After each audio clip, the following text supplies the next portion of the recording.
Pozdrav svima, moje ime je Lord Ozunu i danas ću vam pričati o jednoj veoma interesantnoj temi o dinosaurusima. Dakle, dinosaurusi su grupa gmizavaca koja se razvila još u periodu Trijasa, pre nekih 250 miliona godina. Oni su bili široka grupa koja je postojala kroz tri duga vremenska perioda. Period Trijasa, tačnije njegov završetak, period Jure i period Krede. Ukupno oni su živjeli u rasponu od 250 miliona godina, a izumrli su pre nekih 65 miliona godina.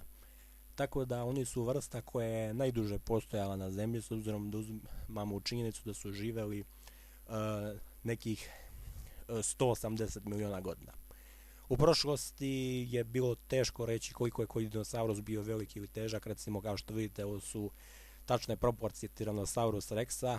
U knjigama napisanih tokom 60-ih Tyrannosaurusa su obično opisivali kao dinosaurusa dugog 30 metara i teškog preko 40 tona i slične mega proporcije. Naprimjer, ovdje na slici možete vidjeti Ankylosaurusa, jednog od retkih dinosaurusa koji je imao kožu tako debelu da je bukvalno naučnici smatraju da ni metci današnji ne bi mogli da prođu kroz kožu takve vrste. Dinosaurusi jesu uistinu dostizali nevjerovatne proporcije.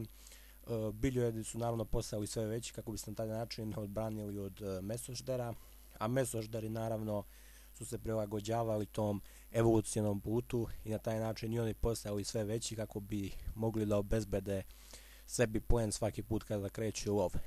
Međutim, nije samo kopno bilo prepuno ovih nevjerovatnih gmizavaca daleke prošlosti. Također možemo primetiti da je u prošlosti bilo mnogo letećih dinosaurusa poput čuvenog pterodaktila, ali i veliki broj morskih dinosaurusa. U to vrijeme bila je čitava morska biosfera koja je obitovala životom svih vrsta i svih kategorija i subkategorija. Međutim, jedna od čestih zabluda iz tog vremena je da je legendarna Aikula, upoznata publici iz horror filmova, književnosti i drugih dijela naučne fantastike, poznatija kao Megalodon ili na latinskom ogromni zub, čuveni kitolovac daleke prošlosti. Često je opisivana kao Aikula koja je lovila dinosauruse, iako dinosaurusi su izumrli pre 65 miliona godina. A Megalodon se prvi put pojavljuje u njegovi fosilni staci generalno pre nekih 25 miliona godina. Naučnici doduše ga često upoređuju sa dinosaurusima jer je on impresivne veličine. Mislim, kada ga uporedimo sa dinosaurusima, čak ovdje ga vidite u slici s razmjeroj sa T-Rexom, daleko je veći.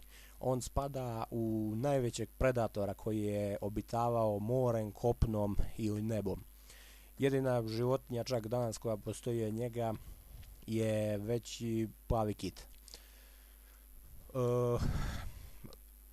Prva impresivna stvar koja se može primetiti kod ove vrste Aikule je veličina njegovih zuba. Zubi ove praistorijske Aikule su najbolje sačuvani zato što njegov ostatak kostura je bila hrskavica, dok čeljusna kost je imala nevjerovatnu snagu i nevjerovatnu gustinu. Mislim, kroz ta usta mogao je da proguta današnjeg nosoroga, bez ikakvih problema. Tako da možete da zamislite kako je bilo zastrašujuće plivati u moru sa ovakvim predatorom. Uglavnom, naučnici smatraju da je pre 65 miliona godina ogroman meteor udario u zemlju i da je to dovelo do izumiranja dinosaurusa, mada sa ovakvom teorijom ne znate na čemu ste konkretno, jer teorije se stalno mijenjaju. Neki čak naučnici smatraju da su zapravo evolucijski se transformisali u ptice i da nisu uopšte izumrli kao vrsta. Naravno, vidjet ćemo šta će u buduće nauka reći u vezi toga. Međutim, ono što je meni interesantno je more. More uvijek otkriva u sebi nove životinjske vrste.